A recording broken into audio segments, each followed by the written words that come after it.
Well, there were elements of that game that was really a gift to women's basketball. Just two really good teams going at it. And there were elements of that game where we probably set it back. From the three-point line, I think both teams were not where we needed to be, clearly. But, you know, how great for women's basketball. We played in front of 6,500 fans at our place a week ago. We played in front of 6,500 fans at Virginia. I don't know how many were here, as you guys all know, but not 6,500. And then however many the next game where there's going to be 6,500. And then we're going to go play at Duke and there's going to be 6,500.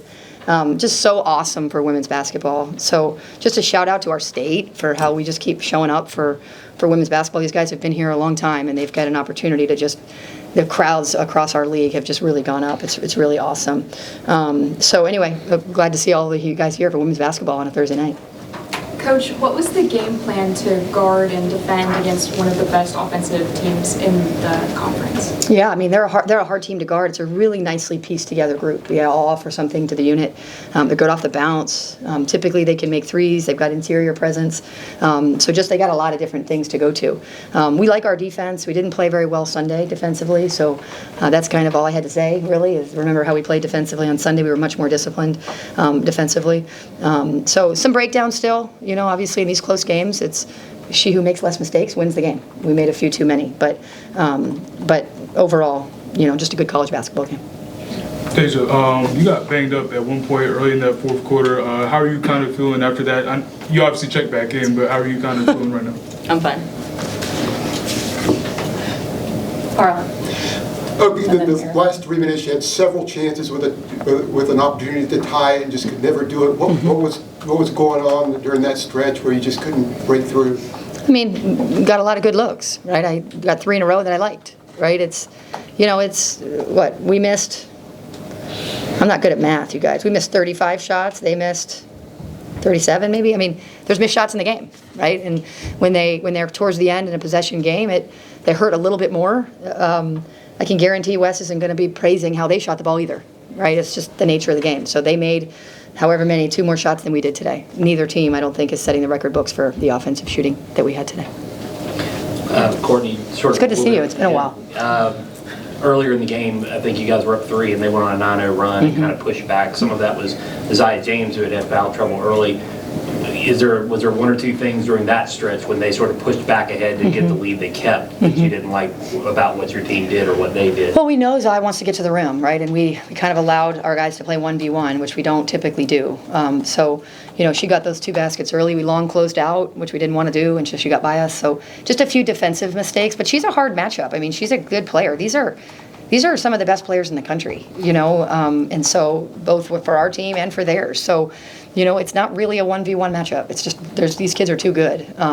You know, we were down 10, took the lead. You know, the competitive spirit. Deja gets a lot of attention, but what doesn't get attention is the competitive spirit that she plays with, and the fearlessness that she plays with. And you know, these two they epitomize what you want your kids to be. You know, so you know that had to go with that. That had to be said too. Alyssa, obviously, Coach just mentioned just the effort to come back. As a leader on this team, what are you kind of telling some of the younger players about this experience and how y'all can move forward? Yeah, the biggest thing to relay to my teammates is to believe in yourself. These are like big moments on a big stage, and first of all, we're honored to be able to play in an environment like this. It was a lot of fun, but just stepping up and making big shots when we need them. Coach and Alyssa, can you talk about this environment, like the physicality of this game? Both Alyssa and Maria had over double-digit rebounds. At the last home game at Miami, you were talking about how, we talked about after the game, how improved Maria has come along at being physical and establishing her presence down low. For sure. Just kind of talk about the physicality nature of this game? Yeah, the rebounding battle is something that we always try to win when we are facing opponents, and so Maria and I take that to heart, and we just pursue the ball offensively and defensively. Also keep in mind when we need to get back because their transition offense is pretty good as well. So it's a healthy balance of both, but just being in constant pursuit. Yeah, it's great to see Maria come back after not playing so great on Sunday. You know, she's physicality of the game. Not everybody's built the same or plays the same way, right? But we need her to be more physical, and she's starting to do that. She's continuing to get better for us, and so the more physical she can be, and the more we can play with some depth to our offense, the better. Kids did a good job of that tonight. Coach, when you talk about your post kind of rotation earlier this season, you said kind of it's about the feel of the game and sort of how it's going, and different players fit different styles. What was it about this game that called for, I guess, heavier doses of Ali Z and less of Tiani and Anya? Yep. Well, I felt like Z always, she can guard. She's got good length, so she plays to the scout defensively. So felt like she could handle River without much problem, and she has a very clear understanding of how to play offense with our group. So she moves the ball well. She gives us a three-point shooting threat. As you saw, didn't knock them down, but does typically. And so we felt like her offensive confidence in an environment like this and her experience pays off. Pat, back there. Courtney talked about just what a great night for women's basketball. Totally. It's a pretty amazing atmosphere in there. I mean, how did you think your team handled it throughout the game?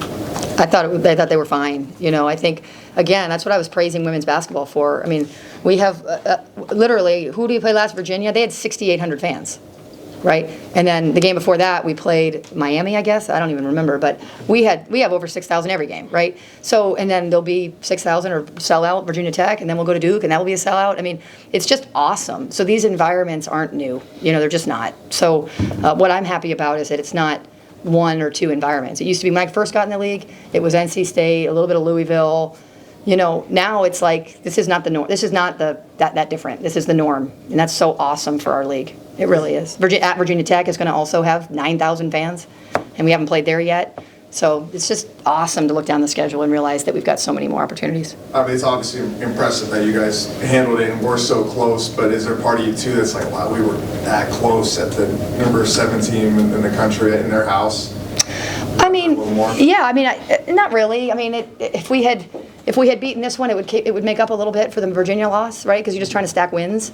We know this is a team that's going to be kind of in that upper echelon in the league. So also it's a double. If you win, you also give them a loss. So it kind of does both for that type of environment. But we're really about winning one game at a time in this league. It's such a good league. We got I think they're projecting 9 teams in the tournament. I mean, you just got to get as many wins as you can. And so whether we're close at this game or we're close against Virginia, those are games you just have to win. Deja, can you take me through your mindset in the third quarter? You scored 15 points and get the team back in the game. What was going on so well for you in that quarter? Yeah, my mind, it's just takeover time. I knew that we were down 7 at half, and I knew that we had to come out really aggressive in the third quarter because that's what was gonna set the tone.